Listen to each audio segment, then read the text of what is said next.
Hello and welcome to the Fishing Guide Podcast. I'm your host, Brad Weekman, and this week we have someone very special. It's someone who's really done a lot in the fishing industry, and in Northwest Arkansas, if you say Chris Johnson, everyone knows who you're talking about because he's done a lot of things. You've had a bait shop. You've owned a bait shop. Yes, sir. You worked at Cabela's. Yep. And I mean, I've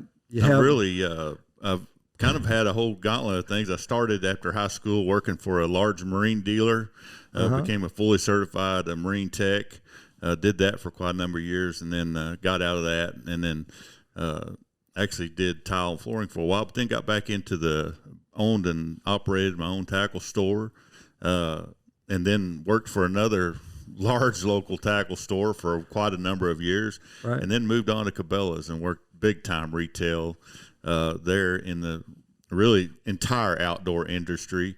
Right. And so I've had a lot of experience in fishing and the boating world and just a little bit of everything. And fishing has brought me a lot of different places.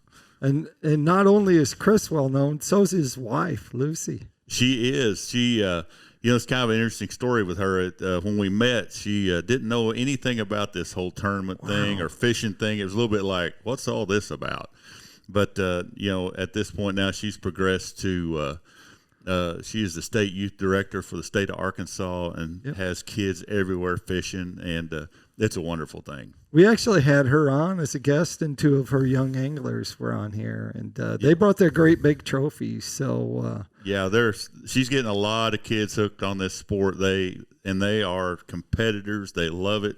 I've been fortunate enough to do a lot of boat captaining with her, right? And it's super cool. Super cool. Yeah, so we'll jump right into the fishing part because you actually fished in a tournament and were pretty close to making it to that where everyone, I don't know if there's any angler that doesn't want to fish in the Bassmaster Classic. So you were working your way right to it, weren't you? I was. I worked my way through the what's called the Bass Nation, and actually went through a state level. Actually, you go through your club level to state level to a regional level. At the regional tournament, had a really great finish there as well. Finished third and was able to qualify for the national championship, and that was in Monroe, Louisiana, and ended up in fourth place down there. The top three got to go to the Classic. Right. It was a real nail biter to the end, but an amazing experience. Right, and so, do you know how many people actually fish in that Bass Nation? I don't know the exact number, but it is thousands and thousands. Thousands. Yeah. And to be that close, that's quite an adventure. It's a huge feat. I truthfully, after getting there and beginning to realize how many different countries are represented and how many states and how many people have tried to get to that point. Right. Wow. So. Super cool. Again, I hope to be there again someday because even now it's a once in a lifetime deal, but we want to try for two. I think the heritage of Arkansas and the Bass Nation goes back. I fished on the state team one time. That state team had Greg Hackney on. Yep. And also had owned the War Eagle spinnerbaits. Keith Beshears? Yeah, Keith Beshears was on that team. And so I was like, these are all people that somehow ended up in the fishing industry from writing to selling lures and to actually fishing with lures really good. Exactly. So, it's amazing how many different walks of life come together into all that. But, it's fishing's kind of that common bond that brings all these people together.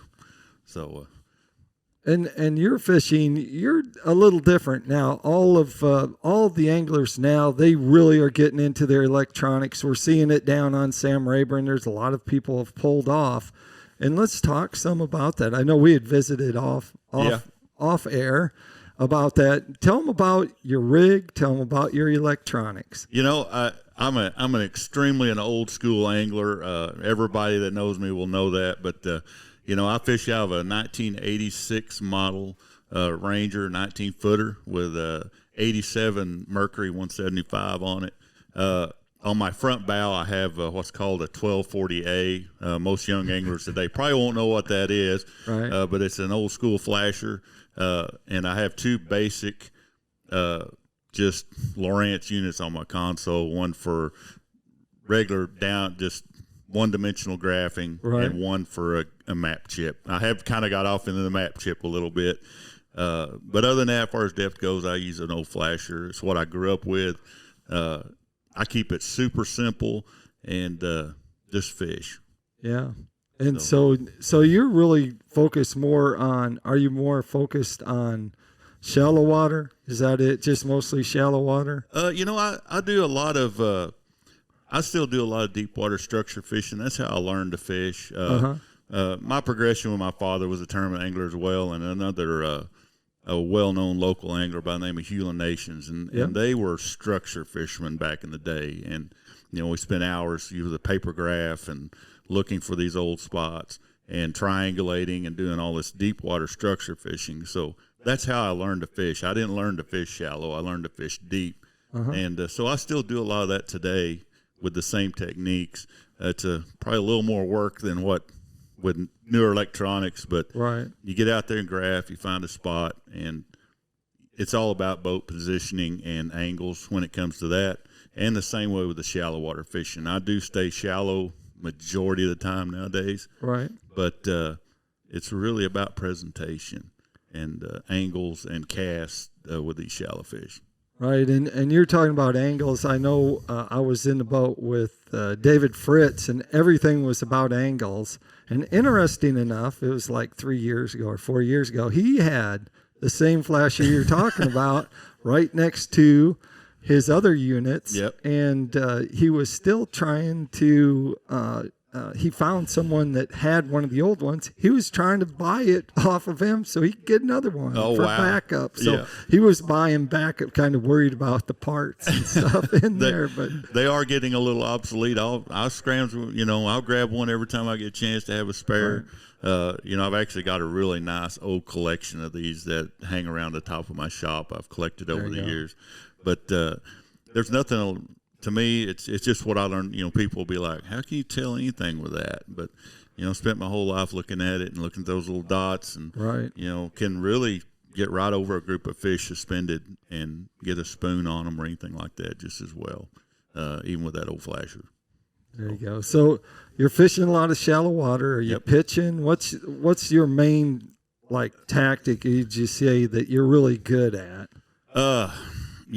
At this point nowadays, and I've kind of went through 2 or 3 things over the years, and shallow water fishing is you've got to constantly be aware of what trends are. And so over the years, I've just had to kind of switch up. But, one of my absolute strengths is flipping a jig and a soft plastic, but I still stick with the jig most of the time. Pretty big jig and just picking apart cover, being very stealthy and quiet. And then secondly is a shallow water crankbait, square bill, or I prefer the older balsa bee crankbaits is what I throw most of the times. Sure enough, when the water gets a little warmer. But there's a certain way with those baits, and the old round lip type ones that they make, killer bees are my favorite. But those old balsa plugs and really being precise with casting and precision on taking apart a piece of cover. It's amazing how many fish you can catch. And docks included in this too then? Or are you pitching docks or skipping docks? I skip docks a lot with a jig. Which jig are you using? A round ball head? What are you using? Most of the time, I still prefer. I make most all my own baits, which I own my own lure company as well nowadays. Give it a plug. Arkansas Custom Tackle. There you go. ACT is our logo, and I've always made kind of my own baits for many, many years. But I make kind of one I like the best is kind of a morph between an Arky head and it's kind of an odd head, but it's flat on the bottom, and it's extremely weedless. But it's not a really it's hard to explain. I call it kind of a rock head. It's kind of a funny shaped head, but it creates a nice profile. But it's not too big like your giant flipping jig. but Right. it's not as small as a spider jig. It's what I like the best. And then I kind of go back and forth with a spider skirt or a full skirt, depending on what kind of profile I'm wanting. When I'm skipping a jig most of the time, I kind of like the full skirt. I still prefer the old school chunk type trailers, Right. the small salty chunk or a large salty chunk, and that's what I prefer to skip with, like over at Grand Fishing Docks and things like that. That's what I'll use the majority of the time. And then one other thing that I do skip a lot with and fish a lot with is just a standard old bucktail jig, a hand-tied bucktail jig with a chunk trailer. It's what I learned to fish with, and it's still a big-time bass catcher nowadays. Is that like a 5/16 ounce then? Is that 3/8? A 3/8. Mm-hmm. So I should have brought one with me. It's a 3/8 ounce black or brown, just a bucktail jig. It's tied with a what I call a muddler collar, which is kind of flared at the top. Right. It just has a lot different profile in the water, and it skips extremely well for me. Yeah. And so spinner baits, you must like spinner baits because when you had the store in, was it Prairie Grove? Yes. Yeah. That had a lot of spinner baits, like rows and rows of spinner baits. Yeah. I am in love with a spinner bait as well. Over the last few years, it seems to waned a little bit, but I still throw one an immense amount. I do love to throw a spinner bait as well. If you're going to fish shallow, you have to have a jig, a square bill crankbait, and a spinner bait. And nowadays, you're going to have a chatterbait in there too. And that's one technique I'm just learning. But I always sway back towards a spinner bait before a chatterbait. Right. And, it's interesting getting into the lure business a little bit. A lot of people just think of spinner baits, spinner baits, a spinner baits, a spinner bait. But that's not the case. And with owning this company, I've had a lot of time to experiment with wire lengths and sizes. And it's amazing what an extra half inch on an arm of a spinnerbait will make in its performance and the way it vibrates. And been having a lot of fun catching some fish on some baits by being able to modify them a little bit and learning some tweaks around spinnerbait that really make it more effective.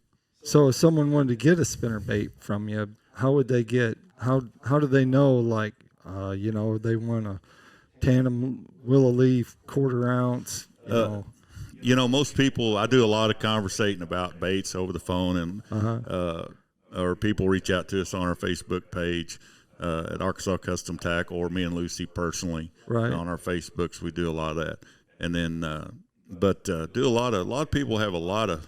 It's really amazing. They know what they want. A lot of people do, and they want it built just like they've had it built before. And then I do share a lot about. They're looking for a certain type of bait to do a certain thing, and through all this messing with baits, we've been able to say, "Here's what we need to do. Build that. It'll do exactly what you want it to do." Right. So, and they can just reach out to us. Most people just get me on my Facebook or Lucy, one or the other.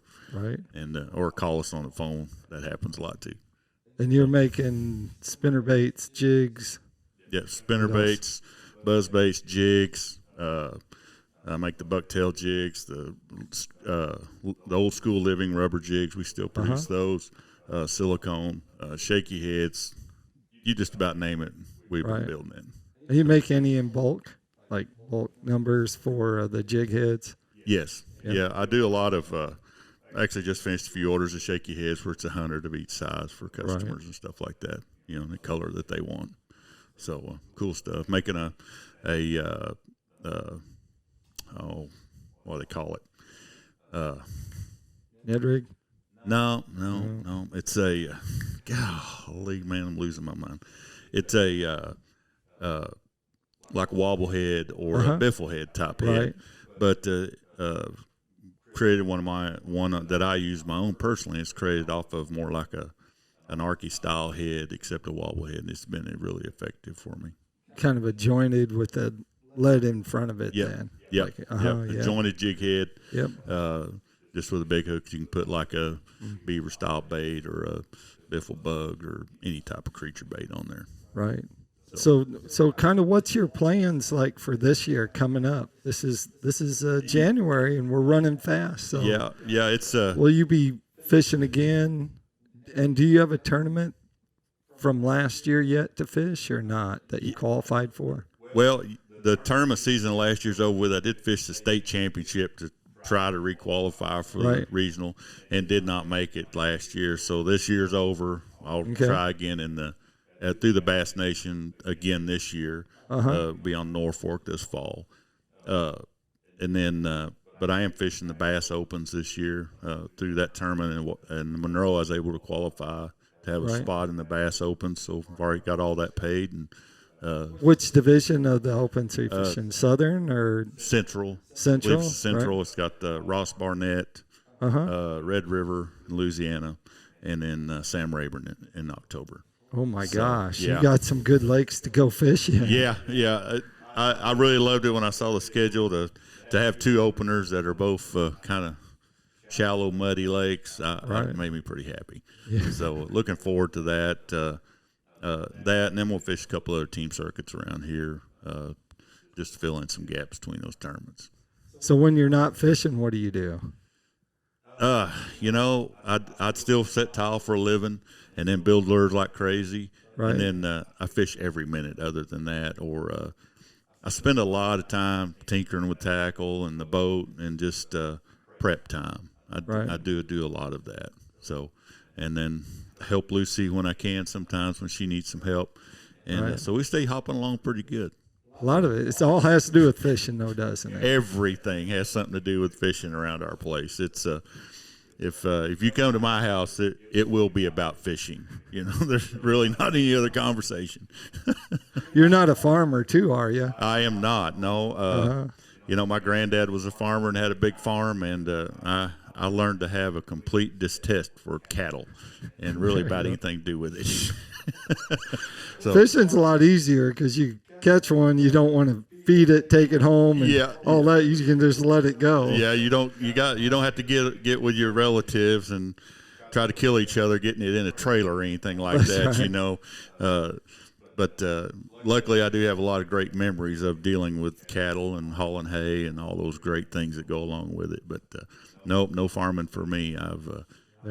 Once I got to where I could fish, there in my 19, 20-year-old and got my first boat, it was fishing. Right. So it's been my whole life. Yeah. So, well, good. The Opens, that'll be fun.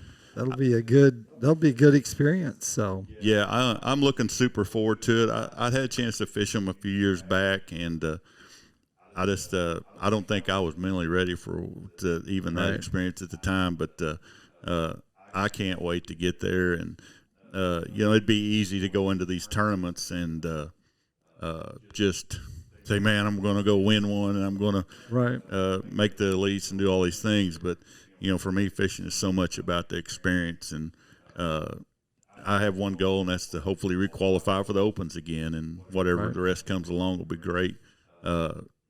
Because I just love fishing. I love everything about it, not just the winning of a tournament or the catching a big stringer. There's so much more to fishing than that, and that's what I love about it. So I can't wait.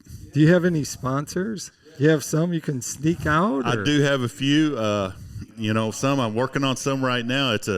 It's not something I'm really good at, is going out and asking for help lots of times, and but do have a few, and I got a few more in the works that some things are really coming together. But I've got Shimano out there, which been a fishing Shimano most all my life, so I've got them on board. Headhunter Lures up here in Cassville, Smith Full Throttle Marine out here in Prairie Grove, and for me it's all about these local people. Got Tune Concrete on board helping me out some on that too, so that's super cool. And then Arkansas Custom Tackle, if you're buying a bait from me, there's some of that money's going to be going out on the road.